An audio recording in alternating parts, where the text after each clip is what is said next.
The evening rush hour in downtown Chicago painted the usual picture of organized chaos. Office workers hurried along the sidewalks, their faces buried in phones while dodging street vendors and the occasional tourist who had wandered too far from the magnificent mile.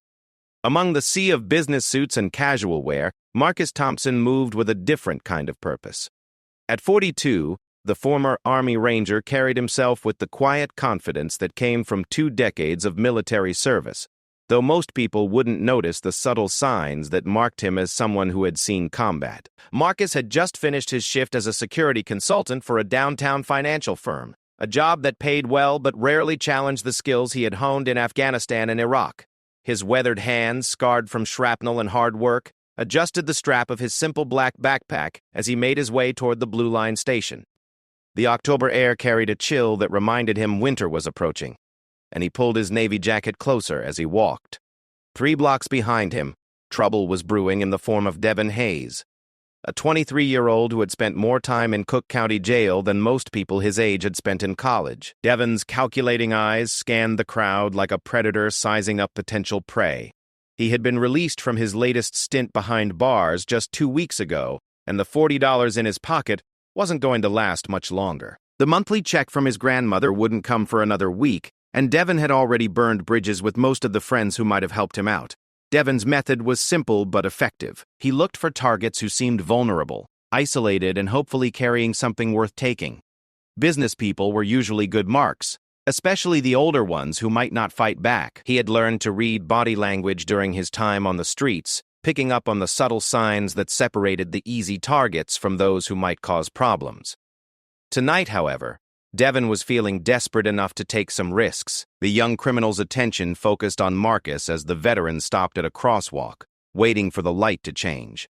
From behind, Marcus looked like an ideal target. He appeared to be alone, middle-aged, and dressed well enough to suggest he had money. The black backpack probably contained a laptop or tablet, and Devin could see the outline of what looked like a wallet in the man's back pocket. Most importantly, the guy seemed relaxed and unaware of his surroundings, just another suburban commuter heading home after a long day at the office.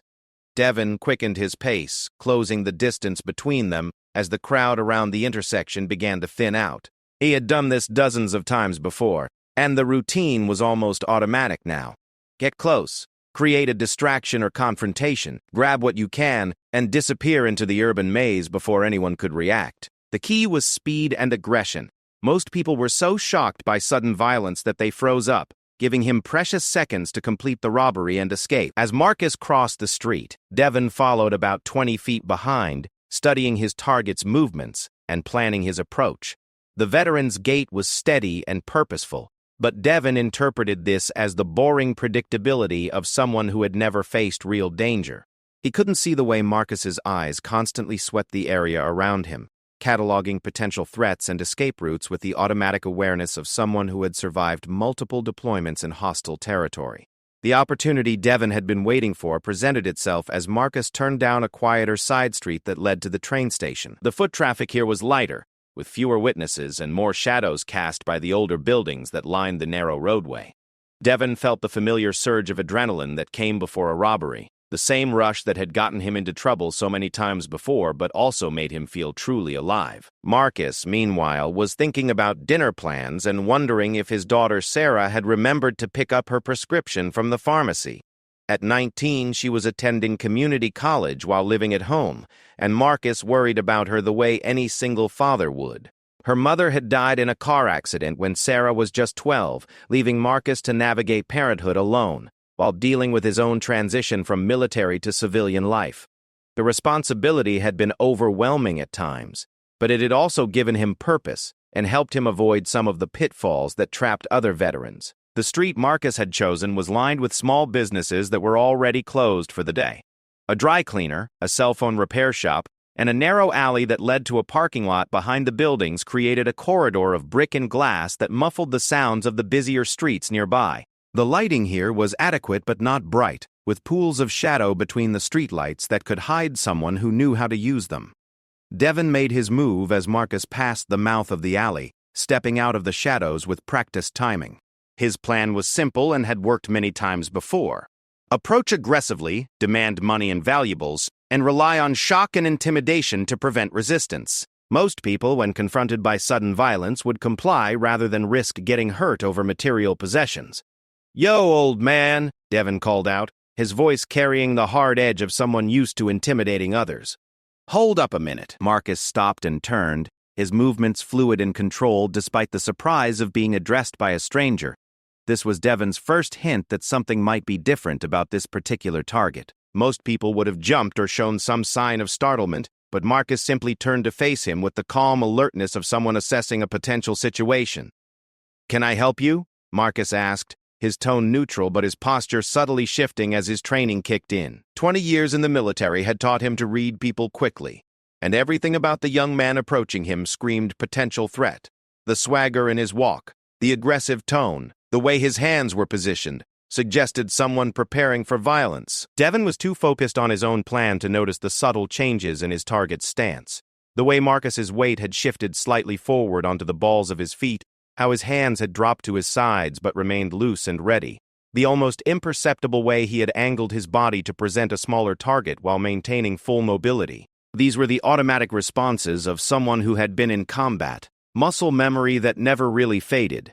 "Yeah, you can help me," Devon continued, moving closer with what he thought was intimidating swagger. "See, I'm having some financial difficulties, and you look like someone who might be able to assist with that situation."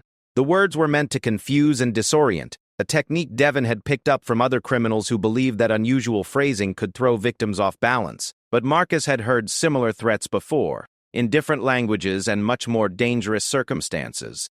A street robber in Chicago was concerning but hardly the most serious threat he had ever faced. "I think you've got the wrong person," Marcus replied calmly, his voice steady despite the adrenaline that was beginning to flow through his system. "I'd suggest you move along and find someone else to bother." This wasn't the response Devon had expected. Most targets either immediately became frightened or tried to negotiate. This man seemed almost bored by the threat, which confused and angered the young criminal. In Devon's experience, respect came through fear, and someone who wasn't afraid of him was someone who didn't respect him. "Nah, I don't think I do have the wrong person," Devon shot back, his voice rising slightly as he stepped even closer. "See? You're going to give me your wallet, your phone, and whatever's in that backpack, or things are going to get unpleasant real quick." To emphasize his point, Devon let his jacket fall open slightly, revealing the handle of a knife tucked into his waistband. It was a cheap blade he had bought at a gas station, more for show than serious use, but it had been effective in previous robberies. The sight of a weapon usually convinced even the most reluctant victims that compliance was their best option. Marcus's eyes flicked to the knife for just a moment before returning to Devon's face. The weapon changed the dynamic of the situation, but not in the way Devon expected. Instead of fear or submission, Marcus felt the familiar calm that came when a situation moved from potentially dangerous to definitely threatening. This was territory he understood completely. "Son," Marcus said quietly, his voice taking on a different quality that Devon couldn't quite identify. "You really don't want to do this. Why don't you turn around and walk away while you still can?" The calm certainty in Marcus's voice should have been a warning, but Devon was too committed to his course of action to back down now. He had threatened this man and shown a weapon. In his mind, retreat was no longer an option without losing face, and reputation was everything on the streets where he had learned to survive. "Are you threatening me, old man?" Devon demanded, his hand moving toward the knife handle. "Because I don't think you understand the situation you're in right now." But Marcus understood the situation perfectly. He could see the inexperience in Devon's stance, the way the young man telegraphed his intentions, the fact that he was standing too close and hadn't properly secured his weapon. More importantly, Marcus could see the desperation in Devon's eyes, the look of someone who felt trapped by circumstances and was lashing out at the world around him. The veteran had dealt with desperate people before, both enemies and allies who had been pushed to their breaking points by war and hardship. He recognized the signs of someone who was more afraid than truly dangerous, though that didn't make the situation any less serious. Desperate people made unpredictable choices, and unpredictability was often more dangerous than skill. "I'm not threatening you," Marcus replied, maintaining his calm tone while his body prepared for action. "I'm trying to help you avoid making a mistake you'll regret." Devon's response was to reach for his knife, a move that sealed his fate in ways he couldn't possibly understand. As his hand closed around the handle and began to pull the blade from his waistband, Marcus moved with the speed and precision of someone who had been trained to end threats quickly and efficiently. The next few seconds would change both their lives forever, though neither man could have predicted exactly how the encounter would unfold. What Devon had assumed would be a routine robbery was about to become a lesson in the difference between someone who talked about violence and someone who had lived it. The moment Devon's hand touched the knife handle, Marcus's world shifted into the heightened awareness that had kept him alive through countless dangerous situations overseas. Time seemed to slow as his training took over, muscle memory from hundreds of hours of combat instruction guiding his movements with deadly precision. In the space between one heartbeat and the next, the former Army Ranger assessed the threat, calculated his response, and began to move. Devon never saw the strike coming. One moment he was reaching for his weapon, confident in his ability to intimidate this middle-aged man into compliance, and the next he was doubled over in agony as Marcus's fist connected with his solar plexus with surgical accuracy. The blow drove all the air from his lungs and sent waves of paralyzing pain through his core, leaving him gasping and helpless. Before Devon could even begin to recover, Marcus had stepped behind him and secured the young man's knife arm with a control hold that made resistance impossible. Years of hand-to-hand combat training had taught the veteran exactly how to apply pressure to joints and nerve points. And Devon found himself completely immobilized, despite being 20 years younger and desperate to escape. "Drop the knife," Marcus commanded, his voice carrying the unmistakable authority of someone accustomed to being obeyed in life-or-death situations. The tone was quiet but carried such certainty that Devon's fingers automatically opened, letting the cheap blade clatter harmlessly to the concrete. The entire encounter had lasted less than 10 seconds, but for Devon it felt like an eternity of confusion and pain. Nothing had gone according to plan. The man he had targeted as an easy victim had moved faster than anyone he had ever encountered, striking with a precision that spoke of extensive training and experience. Worse yet, Devon could feel the controlled strength in the grip that held him immobilized. This wasn't someone fighting desperately for his life. This was someone who knew exactly what he was doing. "Please," Devon gasped, still struggling to breathe properly after the devastating body shot. "I wasn't really gonna hurt you, man. I just needed some money." Marcus maintained his hold while scanning the area around them for additional threats. Even in civilian situations, his military training insisted on maintaining situational awareness. The last thing he needed was for Devon's associates to appear while he was dealing with the immediate threat. "How old are you, son?" Marcus asked, his voice losing some of its edge as he took in Devon's youth and obvious desperation. Up close, he could see that this wasn't a hardened criminal, but rather a young man who had made a series of bad choices that led him to this moment. 23? Devon replied, his voice shaking with a mixture of pain and fear. The man holding him could easily have done much worse damage, and Devon was beginning to realize just how completely he had miscalculated the situation. Marcus eased the pressure on Devon's arm slightly, but maintained control of the position. 2 decades of military service had taught him the difference between enemy combatants who fought out of ideology or training and desperate people who made poor decisions out of circumstance. Devon clearly fell into the latter category. 23, Marcus repeated thoughtfully. "You're barely older than my daughter. What brought you to this point where you're robbing strangers on the street?" The question caught Devon off guard. Most people who had just been threatened with a weapon would be screaming for police or demanding justice. This man was asking about his life story with what seemed like genuine concern. "It's complicated," Devon mumbled, still not entirely sure whether he was about to be arrested, beaten, or somehow helped by this unexpected turn of events. "It usually is," Marcus replied, "but we've got some time to discuss it while we figure out what happens next." The veteran's mind was working through multiple scenarios. He could easily detain Devon until police arrived, which was probably what most people would do. He could also simply walk away and let the young man consider himself lucky to escape without serious consequences. But something about Devon's obvious desperation and youth reminded Marcus of some of the soldiers he had served with, young people who had made mistakes but weren't beyond redemption. "What's your name?" Marcus asked, adjusting his position to ensure Devon remained secure while also allowing him to speak more comfortably. "Devon Hayes," the young man replied, wondering why this conversation felt more like an interview than an arrest. Well, Devin Hayes, Marcus continued, I'm going to let go of you in a moment. When I do, you're going to keep your hands where I can see them, and we're going to have a conversation about your future. Are we clear on that? Devin nodded quickly, still amazed that he wasn't being pummeled or turned over to the authorities. The man's calm demeanor was somehow more unsettling than anger would have been. Marcus released his hold and stepped back just far enough to maintain a safe distance while keeping Devin well within reach if the young man tried anything foolish.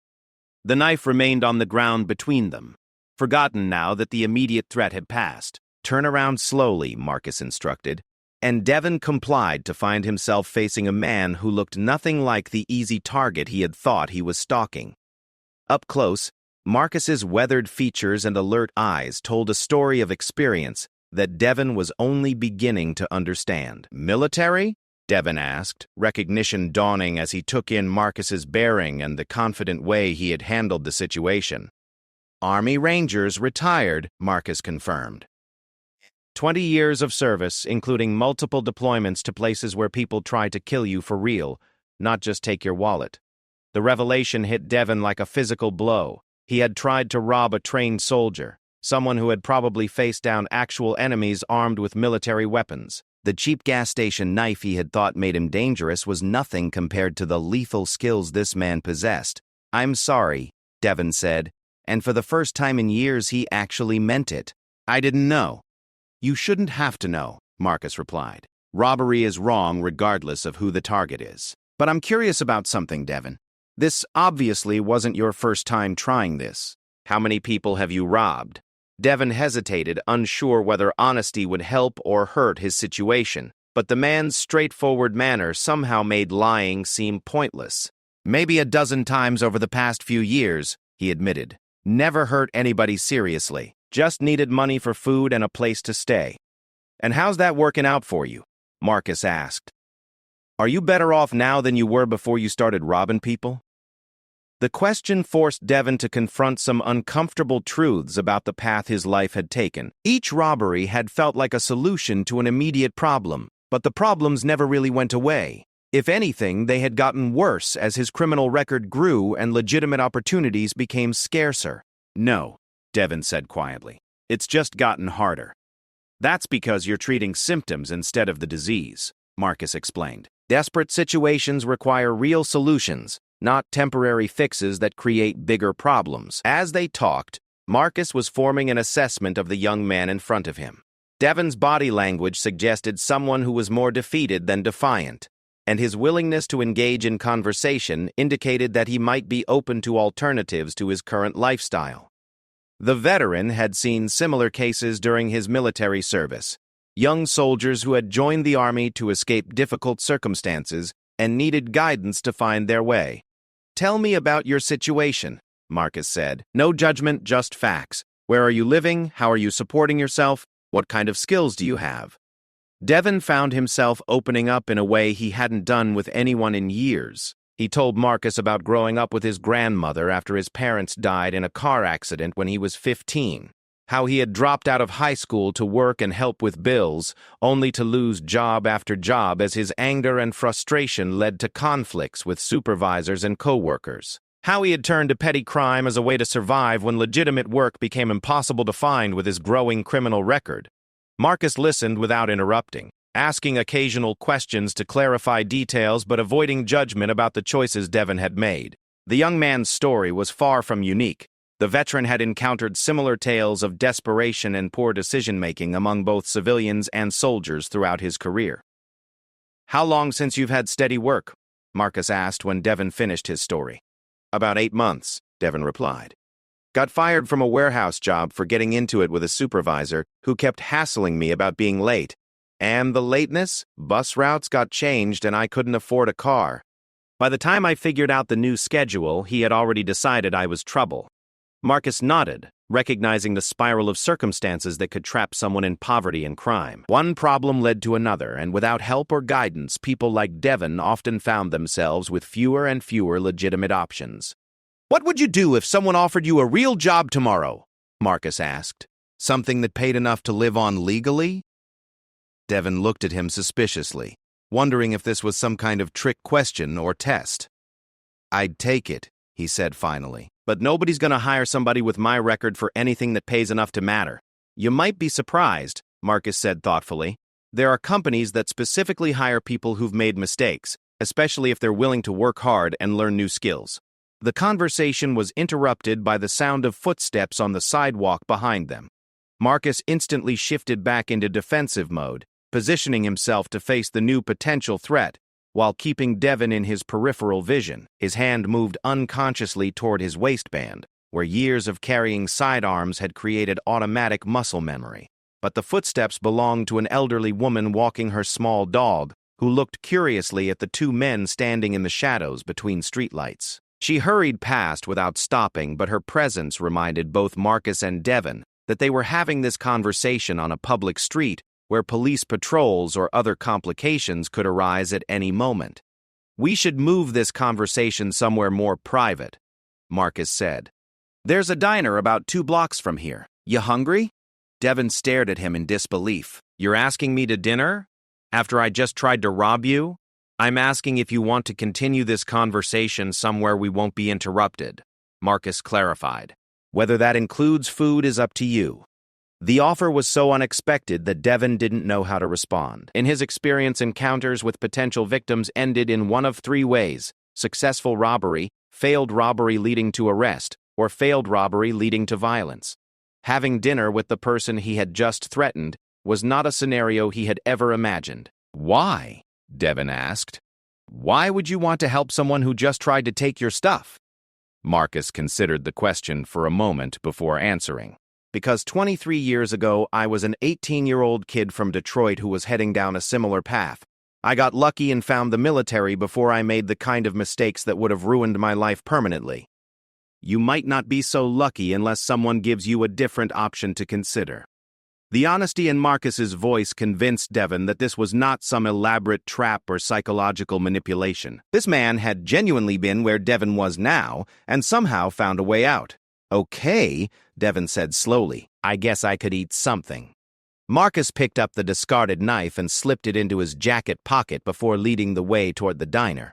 Behind them, the alley where Devon had planned to commit another robbery remained empty, except for shadows and the lingering echo of a conversation that had changed both their lives in ways neither could yet fully understand. The Midnight Diner lived up to its name with harsh fluorescent lighting that cast everything in stark relief, red vinyl booths that had seen better decades, and the perpetual aroma of coffee and grease that seemed to have soaked into the walls themselves. Marcus chose a corner booth near the back where they could talk privately while maintaining a clear view of both the entrance and the kitchen exit. Even in civilian life, certain habits died hard. Devon slid nervously into the seat across from him, still unable to fully process the surreal turn his evening had taken. 40 minutes ago, he had been planning a simple robbery, confident in his ability to intimidate a middle-aged businessman into handing over his valuables. Now he was sitting in a diner with that same man, who had not only effortlessly neutralized his threat, but was apparently buying him dinner. The waitress who approached their table looked like she had been working the night shift since the restaurant opened sometime in the previous century. Her nameplate read Dolores, and her expression suggested she had seen everything the city could offer and was no longer surprised by any of it. "Coffee for both?" she asked without preamble, already reaching for the pot she carried like a natural extension of her arm. Marcus nodded and glanced at Devon, who also indicated his agreement. Dolores filled 2 thick ceramic mugs with the dark brew that looked strong enough to wake the dead, then pulled out a well-worn order pad. "Food?" she inquired, her tone suggesting that this was more of a formality than a real question in a place called the Midnight Diner. "Give us a few minutes," Marcus replied, and Dolores nodded before moving on to check on the handful of other late-night customers scattered throughout the restaurant. Devon wrapped his hands around the warm mug, using the heat to steady his still shaking fingers. The adrenaline from the failed robbery attempt was beginning to wear off, replaced by a mixture of confusion, shame, and cautious hope that he didn't quite know how to process. "This is crazy," Devon said finally, breaking the silence that had stretched between them since they sat down. "You should have called the cops the second you had me subdued. Why didn't you?" Marcus took a sip of his coffee before answering, using the time to organize his thoughts. The question was fair, And Devon deserved an honest answer, because I've seen what happens to young men who get caught up in the criminal justice system without having alternatives, Marcus said. Prison doesn't rehabilitate people like you. It just teaches you how to be a better criminal while destroying whatever legitimate opportunities might have existed. People like me? Devon asked, a defensive edge creeping into his voice. People who are desperate rather than truly criminal, Marcus clarified. You threatened me with a knife, but your heart wasn't really in it. You're not a predator, Devon. You're just someone who ran out of better options and started making increasingly bad choices. The assessment stung because it was accurate. Devon had never thought of himself as a real criminal. Just someone doing what he had to do to survive. But looking back over the past few years, he could see how each poor decision had led to the next, creating a downward spiral that seemed impossible to escape. So what makes you think I can be saved? Devon asked, genuinely curious about this stranger's confidence in his potential for redemption. Marcus studied the young man across from him, noting the intelligence in his eyes despite the defensive posture and street-hardened exterior. There was something about Devon that reminded him of several soldiers he had served with over the years. Young people who had joined the military as a last resort, but went on to become some of his most reliable team members. Because you asked that question, Marcus said. Someone who was truly lost wouldn't wonder whether they could be saved. They would just accept their circumstances as permanent. Dolores returned with her order pad, and Marcus quickly scanned the plastic-covered menu before ordering a turkey sandwich and fries. Devon hesitated, clearly uncomfortable with the idea of someone he had just threatened buying him a meal. It's okay, Marcus said quietly. Order something you want to eat. This isn't charity, it's an investment in a conversation. Devon eventually settled on a cheeseburger and fries, and Dolores disappeared toward the kitchen with their orders. The diner's ambient noise provided a backdrop of clinking dishes, muted conversations, and the occasional hiss of the grill that made their corner booth feel like a private island in the midst of urban chaos. Tell me about your grandmother, Marcus said, returning to the personal details Devon had shared earlier. Is she still alive? Yeah, Devon replied, his expression softening slightly. Lives in the same apartment on the south side where she raised me. She's 78 and has diabetes, high blood pressure, and arthritis that makes it hard for her to get around. Does she know about your legal troubles? Devon looked down at his coffee, shame evident in his posture. Some of it. She knows I've been arrested a few times, but I don't think she knows how bad it's gotten. She still thinks I'm just going through a rough patch that I'll grow out of. What does she think you do for money? I tell her I do odd jobs, day labor, stuff like that. Sometimes that's even true. Devon paused, then added quietly, she's the only person left who believes I'm worth anything. Marcus heard the pain in the young man's voice and recognized it as a potential leverage point for positive change. Family connections, even complicated ones, often provided the motivation necessary for people to make difficult life changes. How much does she know about your childhood before your parents died? Marcus asked. Everything. She and my grandfather raised my dad, and she was around when I was little. My parents used to bring me to her house every Sunday for dinner. Devon's voice took on a wistful quality as he remembered better times. After they died, she didn't hesitate to take me in, even though she was already in her 60s and dealing with my grandfather's health problems. Sounds like a strong woman. She is. Worked as a nurse for 40 years, raised 5 kids of her own, and then took on an angry teenage grandson when she should have been enjoying retirement. Devon shook his head. I've been nothing but trouble for her. Have you? Marcus asked. Or have you been a young man dealing with trauma and loss in the only ways you knew how? The question forced Devon to consider his situation from a perspective he had never really explored. He had always thought of his problems as personal failures rather than understandable responses to difficult circumstances. I never thought about it like that, Devon admitted. Trauma affects everyone differently, Marcus explained. Some people turn inward and become depressed or isolated. Others lash out at the world around them. And some people just make increasingly desperate choices trying to regain some sense of control over their lives. Dolores returned with their food, setting down plates that contained portions generous enough to feed people who did physical labor for a living. The cheeseburger in front of Devon looked like it had been constructed by someone who believed in excess, while Marcus's turkey sandwich came with enough meat to satisfy a much larger appetite than his lean frame suggested. They ate in comfortable silence for several minutes, giving Devon time to process their conversation while Marcus considered how to proceed. The veteran had dealt with many young soldiers who needed guidance and direction, but civilian mentorship was different from military leadership.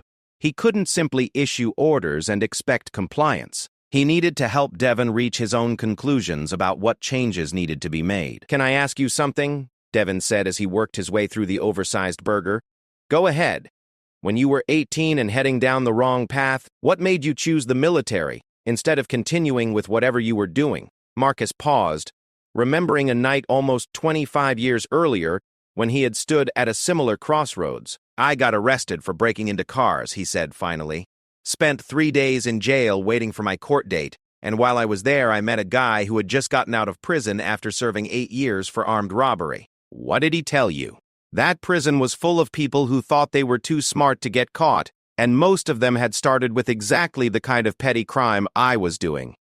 Marcus took a bite of his sandwich before continuing. He said the only difference between him and me was that I still had time to make different choices. "So you joined the army to avoid prison?" "Initially, yes. The recruiter offered me a deal where the charges would be dropped if I enlisted and completed basic training successfully. But it became much more than that once I got in." Devon considered this information while working on his fries. The parallel between Marcus's story and his own situation was obvious, but he wasn't sure whether the military option would work for someone with his existing criminal record. "Would they take someone like me now?" Devon asked, "with multiple arrests and convictions?" "Probably not in the current environment," Marcus said honestly. "Military recruitment standards have gotten stricter since I joined, but there are other options that can provide similar structure and purpose." "Like what?"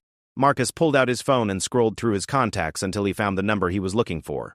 "There's a guy named Robert Chen who runs a construction company that specializes in hiring people with criminal records. He's an Army veteran himself, understands what it's like to need a second chance." "Construction work?" Devon asked, uncertainty evident in his voice. "It's honest work that pays well if you're willing to learn and work hard," Marcus explained. "Chen's company does commercial renovation projects downtown. The work is demanding, but he provides training for people without experience and has a track record of helping employees build real careers." Devon considered this possibility while finishing his burger. Construction work wasn't glamorous, but it was legitimate employment that could provide the steady income he needed to get his life back on track. "What's the catch?" Devon asked, suspicious of anything that seemed too good to be true. "No catch, but there are requirements," Marcus replied. "Chen expects complete honesty about your background, zero tolerance for drug or alcohol use during work hours, and a commitment to showing up on time every day. He's willing to take chances on people, but he won't waste time on anyone who isn't serious about changing their life." "And you think I'm serious?" "I think you're desperate enough to try something different," Marcus said. "Whether you're serious will depend on how you handle the opportunity if it's offered to you." The conversation was interrupted by Devon's phone buzzing with a text message. He glanced at the screen and his expression immediately darkened. "Problem?" Marcus asked, noting the change in the young man's demeanor. "My grandmother," Devon said, worry evident in his voice. "She's asking when I'm coming home. She doesn't like being alone after dark, especially when she doesn't know where I am." Marcus checked his watch and realized they had been talking for over an hour. "Where does she live?" "About 20 minutes from here by bus if I can catch the right connection." "I'll drive you," Marcus offered without hesitation. Devon stared at him in amazement. "Man, you really don't quit, do you? I threatened to rob you and you buy me dinner." "Now you're offering to drive me home." "I'm offering to continue this conversation," Marcus corrected. "And I'd like to meet the woman who raised someone worth saving." The simple statement hit Devon harder than any lecture about right and wrong could have. Someone he had just threatened not only believed he was worth helping, but wanted to meet the family member who meant the most to him. "She's going to ask a lot of questions about who you are and how we met," Devon warned. "Then we better come up with a story that won't worry her," Marcus replied, signaling Dolores for the check.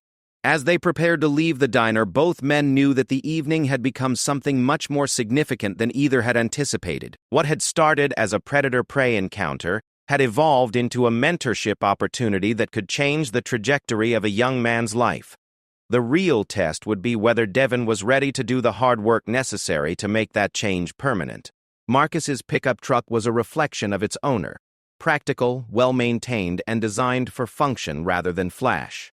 The black Ford F-150 showed its age but had obviously been cared for, with clean interior and the kind of organized tool storage that spoke of someone who used his vehicle for real work. Devon climbed into the passenger seat, still marveling at the surreal turn his evening had taken. "Nice truck," Devon commented as Marcus started the engine and adjusted his mirrors with the methodical precision that marked him as a careful driver.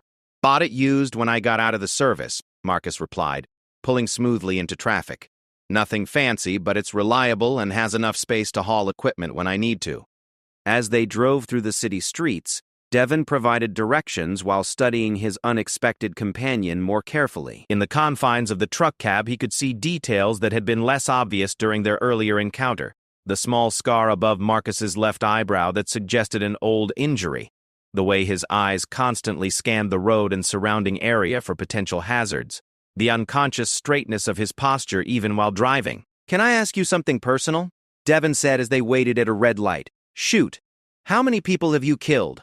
The question hung in the air between them for a moment, direct and uncompromising in the way that only young people seemed capable of asking. Marcus considered whether to answer honestly or deflect with generalities about the nature of military service.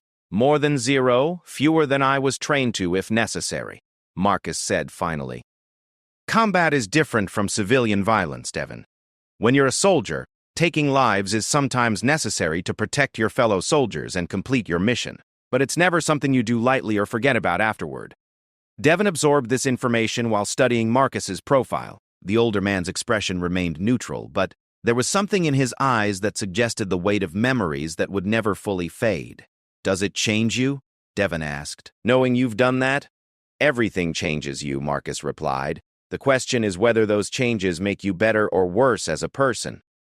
Military service taught me discipline, loyalty, and the importance of protecting people who can't protect themselves. The fact that it sometimes required violence doesn't diminish those lessons." They turned onto a side street lined with 3-story apartment buildings that had seen better decades.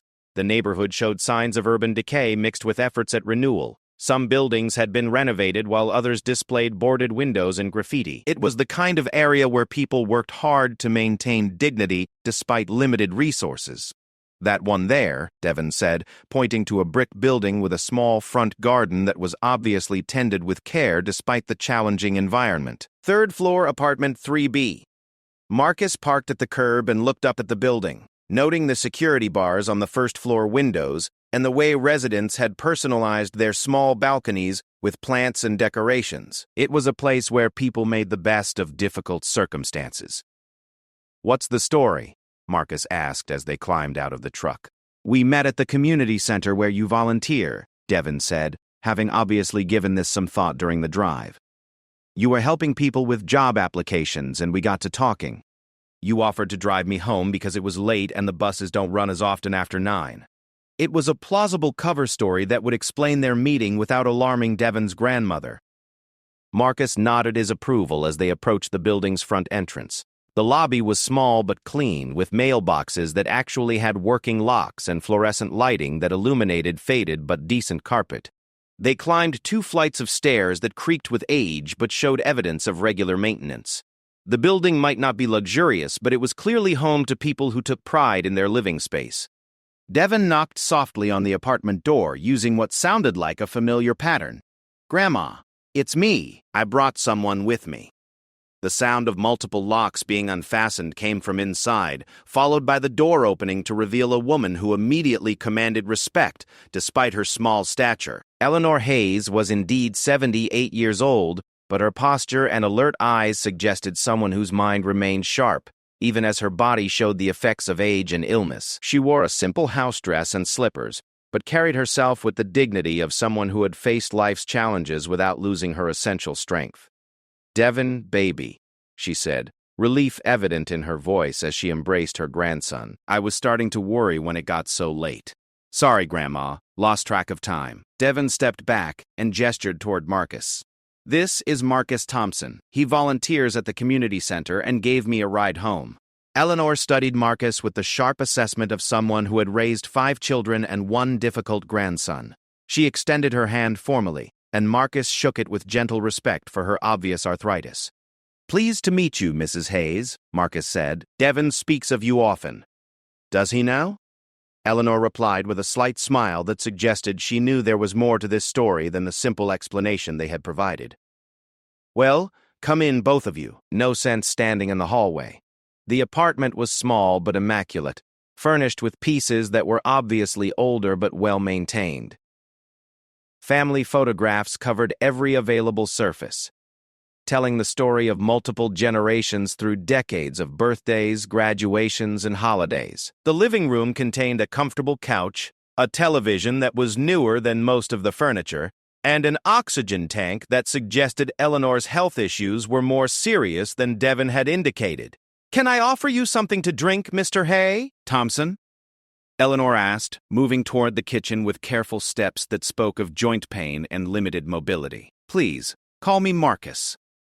"And, no thank you, ma'am. We just finished eating." Eleanor settled into what was obviously her favorite chair, a recliner positioned to provide a good view of both the television and the small balcony that looked out over the neighborhood. Devon took his usual spot on the couch, and Marcus sat in the remaining chair after being invited to do so. "So you volunteer at the community center," Eleanor said, her tone conversational but her eyes sharp with curiosity. "What kind of work do you do there?" Marcus had expected this question and had prepared an answer that was technically truthful. "I help people with job applications and interview preparation. A lot of folks need assistance navigating the employment process, especially if they've been out of work for a while." "That's good work," Eleanor said approvingly. "There's not enough help available for people trying to get back on their feet." She glanced meaningfully at Devon. "Some people need more help than others." "Grandma?" Devon said, embarrassment evident in his voice. "It's all right," Eleanor continued, her attention returning to Marcus. "I've been around long enough to know when someone's in trouble, and I've been worried about Devon for quite some time. If you're trying to help him find legitimate work, I appreciate that." The directness of her statement caught both men off guard. Marcus realized that Eleanor had seen through their cover story immediately, but was willing to play along as long as she believed his intentions were genuine. "Your grandson has potential," Marcus said carefully. "He just needs the right opportunity to channel his energy in a positive direction." "He's always been smart," Eleanor said, pride and worry mixing in her voice. "Too smart for his own good sometimes. Gets impatient when things don't happen fast enough, and that leads to poor decisions." "I can relate to that," Marcus said. "I was the same way at his age." Eleanor studied him more intently, taking in details that suggested his story might be more complex than the simple volunteer work explanation. "What line of work are you in now, Marcus?" "Security consulting," Marcus replied honestly. "I work with businesses to assess their safety procedures and make recommendations for improvement." "Military background?" "Yes, ma'am." "Army Rangers, retired after 20 years. Eleanor nodded, her assessment of Marcus clearly evolving as she gathered more information. "That explains the posture and the way you carry yourself. My late husband was Navy, served in Vietnam." "I know the signs." The conversation was interrupted by a coughing fit that seized Eleanor without warning. Devon immediately moved to help her, retrieving a glass of water from the kitchen and adjusting her oxygen tank with the practiced movements of someone who had dealt with this situation many times before. Marcus noted the ease with which Devon cared for his grandmother, seeing another facet of the young man's character that criminal behavior had obscured. "I'm fine," Eleanor insisted once the coughing subsided, though her breathing remained labored. "Just getting old and worn out." "You should rest," Devon said, concern evident in his voice. "It's getting late." "In a minute," Eleanor replied, turning back to Marcus. "I want to ask Mr. Thompson something first." "Yes, ma'am? Are you planning to help my grandson, or are you just another person who's going to make promises you can't keep?" The question was direct and deserved an equally honest answer. Marcus looked at Devon, then back at Eleanor, considering his words carefully. "I can't make promises about outcomes," Marcus said. "What I can promise is that if Devon is serious about changing his life, I'll do everything I can to help him find opportunities and avoid the mistakes that lead people to prison or worse." Eleanor studied his face for a long moment, then nodded slowly. "That's an honest answer." more honest than most people would give. She turned to Devon. "What do you think, baby? Are you ready to be serious about changing your life?" Devon looked between his grandmother and Marcus, feeling the weight of the moment. This was clearly more than a casual conversation. Both adults were asking him to make a commitment to a different path, one that would require real work and sacrifice. "I think I am," Devon said slowly. "I'm tired of disappointing you, Grandma. And I'm tired of being afraid all the time." "Afraid of what?" Marcus asked. "Afraid of getting arrested again. Afraid of ending up in prison for years. Afraid of what happens to you when I'm gone." Devon looked at his grandmother, emotion evident in his voice. "She won't say it, but I know she worries about me every day, and I know that stress is making her health problems worse." Eleanor reached over and took her grandson's hand, her arthritic fingers gentle but firm. "I worry because I love you, not because I think you're hopeless. But you're right that I can't keep living in fear every time you leave the house." The moment stretched between them, heavy with years of worry and the possibility of hope. Marcus recognized it as a turning point, the kind of moment when people either commit to real change or retreat into familiar patterns of self-destruction. "There's someone I'd like you to meet," Marcus said, breaking the silence. "The contractor I mentioned earlier. He's usually in his office early, before his crews start work. Would you be willing to meet with him tomorrow morning?" Devon looked at his grandmother, then back at Marcus. "What time?" 7:30. "His office is downtown, near where we met earlier." "I'll be there," Devon said, and something in his voice suggested he meant it. Eleanor smiled for the first time since they had arrived, her expression showing the first glimpse of genuine hope Marcus had seen from her. "Thank you," she said to Marcus, the simple words carrying weight that went far beyond politeness. As Marcus prepared to leave, he realized that the evening had changed all three of them in ways they were only beginning to understand. What had started as a potential robbery had become the beginning of something that might save a young man's life and give an elderly woman peace of mind in her final years. Whether it would work remained to be seen, but for the first time in years, all three of them had reason to hope for a better future. Dawn broke gray and cold over Chicago as Devon stood outside Chen Construction's downtown office building, arriving 20 minutes early despite having gotten little sleep the night before. The events of the previous evening played through his mind like scenes from someone else's life, each memory reinforcing the surreal nature of his situation. Less than 12 hours ago, he had been a street criminal planning another robbery. Now he was waiting for a job interview arranged by the man he had tried to victimize. The building was older but well-maintained, with ground-floor retail spaces and offices on the upper floors. Chen Construction occupied a suite on the third floor, and Devon could see lights already burning behind the windows marked with the company logo. At exactly 7:30, he pressed the buzzer next to the heavy glass door. "Devon Hayes," he said when a voice answered through the intercom. "I have an appointment with Mr. Chen." The door buzzed open, and Devon climbed stairs that echoed with his footsteps in the empty building. The construction company's office was larger than he had expected, with drafting tables covered in blueprints, filing cabinets that looked like they contained years of project documentation, and walls lined with photographs of completed renovation projects. The space had the organized efficiency of a business that took pride in its work. Robert Chen emerged from a back office as Devon entered the reception area. The contractor was in his 40s, stocky and weathered in the way of someone who had spent years doing physical labor before moving into management. His handshake was firm and his eyes sharp as he assessed Devon with the practiced gaze of someone accustomed to evaluating people quickly and accurately. "Marcus Thompson says you're looking for work," Chen said without preamble, leading Devon toward his office. "He also says you've had some legal troubles but might be worth taking a chance on." "Yes, sir," Devon replied, unsure how much detail Marcus had provided about their meeting. Chen's office was functional rather than impressive, with a desk covered in project files, safety certificates on the walls, and windows that provided a view of the construction crane working on a building renovation across the street. The contractor gestured for Devon to sit in a chair across from his desk, then settled into his own seat and studied the young man in front of him.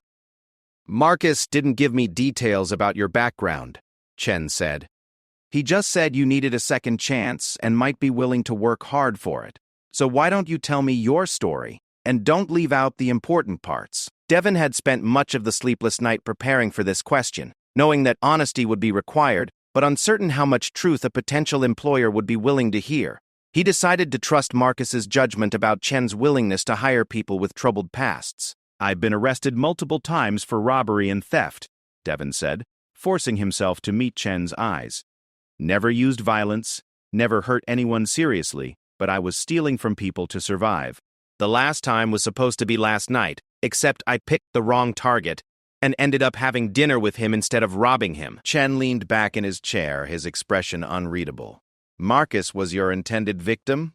"Yes, sir. He handled the situation differently than I expected." "I bet he did," Chen said with what might have been the hint of a smile. "Marcus has a unique approach to problem solving.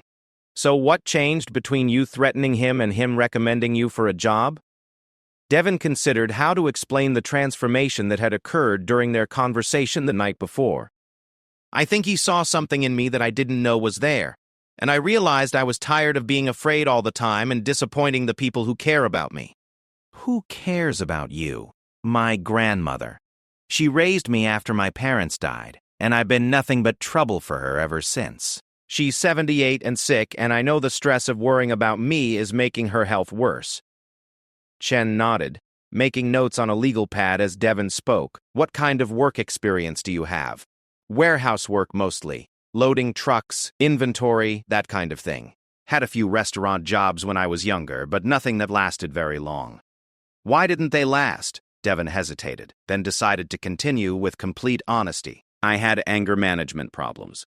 Didn't handle authority well, especially when supervisors treated me like I was stupid or worthless. Got into arguments that led to getting fired." "Do you still have anger management problems?" "I don't know," Devon said truthfully. "I haven't had a legitimate job in 8 months, so I haven't had a chance to find out. But I'm motivated to try harder than I did before." Chen set down his pen and studied Devon for a long moment. "Construction work is physically demanding, starts early, and requires absolute attention to safety rules. The pay is good if you're willing to learn and work hard, but there's zero tolerance for drugs, alcohol, or attitude problems. Can you handle that?" "I think so," Devon said. "I'm willing to try." "Trying isn't good enough," Chen said bluntly. "This industry is dangerous if people aren't focused and following procedures. I can't afford to have someone on my crews who might be a liability to themselves or others." The statement hung in the air between them, and Devon realized this was the crucial moment of the interview. Chen needed to believe that he was genuinely committed to changing his life, not just desperate enough to say anything to get a job. "Mr. Chen," Devon said, leaning forward slightly, "last night I was planning to rob someone for maybe $60 and whatever was in his backpack. Tonight I'm going home to my grandmother with either a real job that could change my life or another disappointment that proves I'm the failure everyone thinks I am. I know which one I want to be." Chen studied him for another moment, then picked up his phone and dialed an extension. "Hey, Miguel, you got a few minutes? I want you to meet someone." Within minutes, a man in his 30s entered the office wearing work clothes and carrying a hard hat. Miguel Restrepo had the compact build and confident manner of someone who did physical work for a living, but his eyes were intelligent and his handshake firm as Chen introduced him as the company's lead foreman. "Miguel started here 5 years ago," Chen explained. "Before that, he spent 2 years in prison for drug dealing. Now he supervises half my crews and is one of the best construction workers I've ever employed." Devon looked between Chen and Miguel, beginning to understand that this company's willingness to hire people with criminal records wasn't just charitable policy, it was a business strategy based on the recognition that some of the hardest-working employees were people who had learned from serious mistakes. "What's your story?" Miguel asked directly, settling into a chair next to Devon's. Devon repeated the basic outline of his background, focusing on his criminal record and his desire to find legitimate work. Miguel listened without judgment, occasionally asking questions that suggested he understood the circumstances that could lead someone to make poor choices. "Construction work saved my life," Miguel said when Devon finished. "Gave me structure, purpose, and enough money to support my family without selling drugs. But it's not easy work. And it's not for everyone. You have to show up every day, follow orders without arguing, and learn skills that take time to master." "I'm willing to do that," Devon said. "Willing and able are two different things," Miguel replied. "Chen's giving you a chance because Marcus vouched for you. But that only gets you in the door. After that, it's up to you to prove you belong here. Chen leaned forward across his desk. Here's what I'm prepared to offer. Starting wage is $18 an hour, which goes up to $20 after 90 days if your performance is satisfactory. You'll start as a general laborer, but there are opportunities to learn specialized skills and advance if you're committed to the work. Devon's eyes widened at the wage figure. $18 an hour was more than he had ever made in legitimate employment, enough to cover his basic expenses and contribute to his grandmother's household. The catch, Chen continued, is that you're on probation for 6 months. Any problems with attendance, attitude, or performance, and you're gone immediately. No second chances, no warnings. Understood? Understood, Devon said without hesitation. There's also the matter of your criminal record, Chen added. Some of our job sites require background checks, which means there will be projects you can't work on. But there's plenty of work available that doesn't have those restrictions. Miguel stood up, preparing to return to his duties. If Chen hires you, you'll be working with my crew starting Monday. We're renovating office space in the Loop, mostly demolition and cleanup work to start. Hard work, but good experience for someone learning the trade. After Miguel left, Chen pulled out a stack of paperwork and set it on the desk between them. This is an employment application, tax forms, and safety training materials. If you're serious about this opportunity, you can fill these out now and start work Monday morning.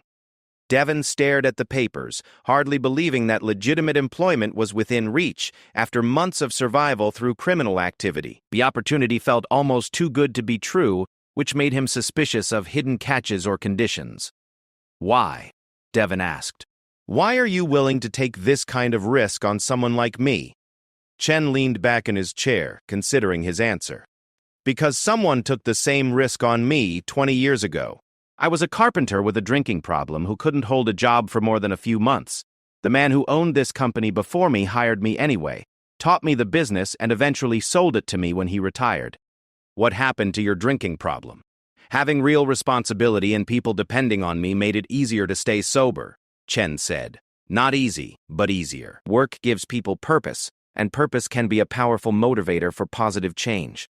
Devon picked up the pen Chen offered and began filling out the application, his hands slightly unsteady with a combination of nervousness and excitement. The questions were straightforward: previous employment, education, emergency contacts, but each answer represented a step toward a different kind of future. When he reached the section about criminal history, Devon paused. The instructions indicated that he should list all convictions from the past 7 years, which would include every arrest and conviction he had accumulated during his slide into criminal behavior. All of it? Devon asked, looking up from the paperwork. All of it, Chen confirmed. I already know you've had legal troubles. What I need to know is that you're honest enough to admit it. Devon completed the criminal history section with painful honesty, listing dates and charges that chronicled his descent from petty theft to the robbery attempts that had brought him to this moment. Seeing it written out in black and white was sobering, a stark reminder of how far he had fallen from the path his grandmother had hoped he would follow. The last form was an acknowledgement of the company's safety policies and drug testing requirements. Chen explained that all employees were subject to random drug screening, and that any positive results would result in immediate termination. I haven't used drugs in over a year, Devon said, anticipating the question. Good, because we test frequently and without warning, Chen replied. The construction industry has enough hazards without adding substance abuse to the mix. When Devon finished with the paperwork, Chen reviewed each form carefully before placing them in a file folder with Devon's name written on the tab. The simple act of creating an employee file felt monumental to a young man who had begun to believe he would never qualify for legitimate employment. Be here Monday morning at 6:30 sharp, Chen said, standing to shake Devon's hand. Wear old clothes that you don't mind getting dirty, and bring work boots if you have them. Miguel will provide you with a hard hat and safety equipment. Thank you, Devon said, emotion evident in his voice. You won't regret this. That's up to you, Chen replied. But I have a good feeling about this situation. As Devon left the construction office and walked toward the bus stop, he felt a lightness in his step that he hadn't experienced in years. For the first time since his parents' death, he had legitimate hope for the future and a concrete plan for building a life that would make his grandmother proud. The transformation that had begun with a failed robbery attempt less than 24 hours earlier was now complete in its first phase. Devin Hayes, former street criminal, was about to become Devin Hayes, construction worker and contributing member of society. Whether the change would prove permanent remained to be seen, but for the first time in years he had every reason to believe it would be. When he arrived home that afternoon with news of his new job, his grandmother's tears of joy confirmed that he had made the right choice. Marcus Thompson's unconventional response to being threatened had set in motion a chain of events that would change not just Devin's life, but the lives of everyone who cared about him. Sometimes, the difference between salvation and destruction came down to a single moment when someone chose compassion over justice and hope over fear.